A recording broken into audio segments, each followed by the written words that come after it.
can we take a moment before I get into this review to appreciate the maids? Italica's maids, the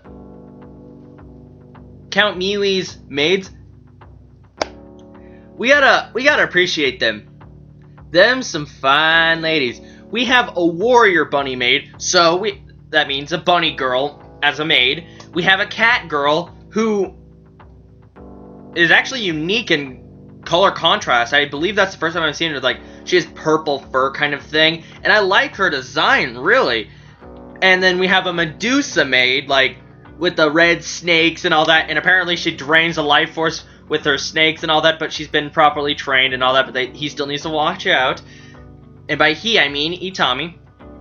Then we even have a human. But you can tell that when they design these characters in this series, they actually give it quite a bit of thought and attention to detail. Because even when they have it when they were all taking one big picture, the maids and Rory, Chuka, and Lele, and Itami's squad, and Itami, who was beaten to hell, by the way, when they were taking that picture, you could see almost all of them, in fact, like 99% of them, there was no shitty still framed images about them. Like, you could tell the creators of this series, be it, I have not checked out the manga, so this is just from my anime-only point of view, but they actually pay attention to the animations and detail with the characters. And I like the diversity in the characters. It's my personal opinion. Say what you will about this series. It can be slow, it can be uninteresting, whatever you want to say. I'm enjoying the series, and it marvels me on how much they're really paying attention to detail in these characters. Like, they're so diverse. They're actually playing with the fantasy aspect and having these different race and species kind of maids while still having humans involved and how they interact. It's all really nice. Like Chuka, with her there, we learned that she's a spirit wielder and all that, or spirit user, and she could put people to sleep, and we don't know the full extent of that, but she's an elf. We have presumably like demigod, which is Rory. We have a sorcerer, we have cat girls, we have bunny girls, and we just have a lot of races, and I'm assuming we'll get introduced to more because we're only 7 episodes in, and I, for myself, am excited to see the character designs. Little known fact is, it's usually one of the things that has me make or break a series is sometimes the character designs, because if I'm going to see them throughout every episode and all that, I don't want them to look shitty. Unless it's a villain and they're meant to look shitty because they'll go with their personality or something. But other than that, the character designs for Gate and everything are really damn good. That's my personal opinion, and you can disagree if you want. Not to mention, I love the eyes when they do that. Especially like the Warrior Bunny and the Cat Girl maid, when they were getting into the zone and all that, and their eyes just like brightened up and all that, and you could see they're walking through there, but their eyes are glowing, and I just love that. When you have a good eye design, it really draws you in, because sometimes you'll be actually looking at the character's eyes when there's not breasts or ass on the shot, but you'll see a lot of times their eyes, and I like double eye pun, but personally, I like a better eye design instead of a shitty one like where it's taking up the entire eye. I like how they did Gates and how they're doing it so far. I haven't found any still frame derps and all that, like some other series where they don't care if there's a crappy expression on their still frame faces. These, I actually like how it's playing out and all that, and I like this episode a lot of Gate. It really was pretty damn good in my opinion, because we have it so Itami was beaten to hell all the way back to Italic and not treated humanely according to the treaty. And the princess was freaking out because this could be used as an excuse to start war with the Empire. But, so, in reality, we know Itami and the group would never do that. Itami would probably say, oh, I did these all myself, or they're self-inflicted, or they were injuries in the line of duty, or something like that. And so the princess wanted to cover it up and make sure everyone forgot. So she was gonna have the one who beat him to hell, the blonde knight and everything, use her body and all that to make him forget. But little did she know and all that, it wouldn't work and all that, because Itami didn't even really give a shit about being beaten to hell, because it's probably not the first time. And he was being taken care of by 4 maids and all that, and I liked the character designs for the maids, as I said, and they were really nice. I liked their voice acting and how they were taking care of him. They were all very grateful for him saving the town. They even said, like, the head maid, she goes, "If you wish to destroy this city, we beg you do not harm the accountants. We'll even help you destroy this city if you want to." And Itami's like, "What? I don't have plans on that, but thank you." And just, I like how playful the Medusa chick is and all that, and then how when his squad comes in, they were prepared to, like, fire.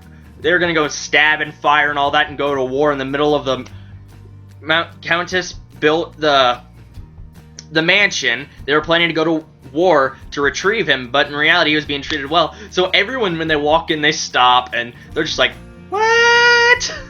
And you see it, they start hitting it off. You have the cat girl and Kurata. Kurata always wanted to see the cat girl, so we have a goal accomplished for him, and he's just super happy. He's like, "Hi, I'm Kurata, 21, single."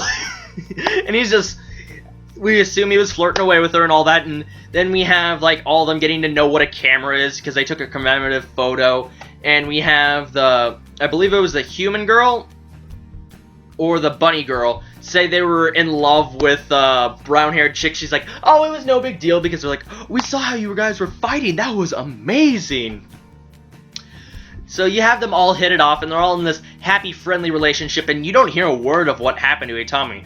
No one, even Itami doesn't give a shit that he got beaten to hell and dragged all the way back to Italica and the treaty was violated.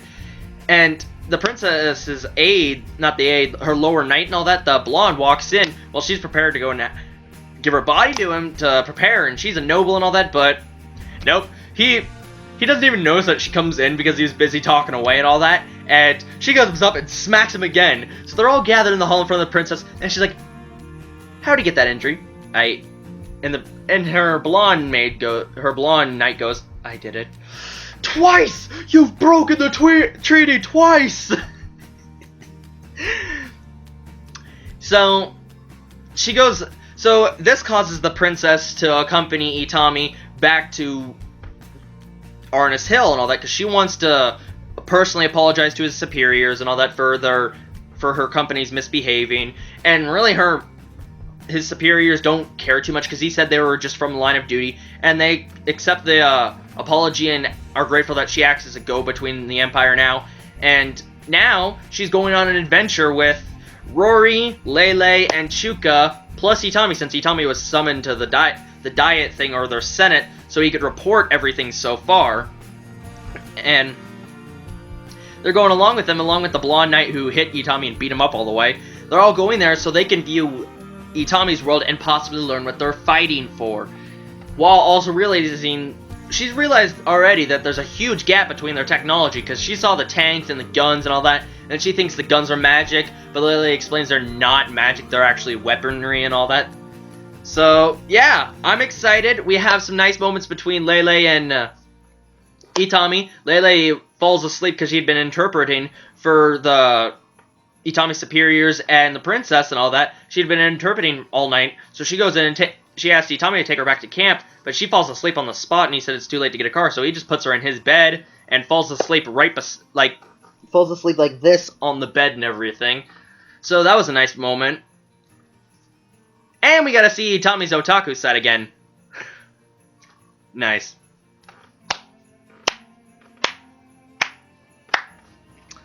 Really. So we're returning home and everything briefly so we can explain, and the girls are going to go and see what it's like over there. I'm really curious to see the reactions. I want to see more characters, more races. Gate, you're getting good. You're really getting good. And we're probably going to see a lot of Itami's otaku side. Oh, and a cool fact, we learned that Itami's a ranger. He went through hellish training to get his mind and body hardened and all that, and it's hard to believe because Itami's Itami.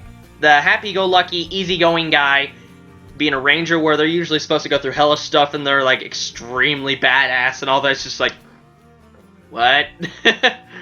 So yeah, this was a pretty damn good episode of Gate. I enjoyed it.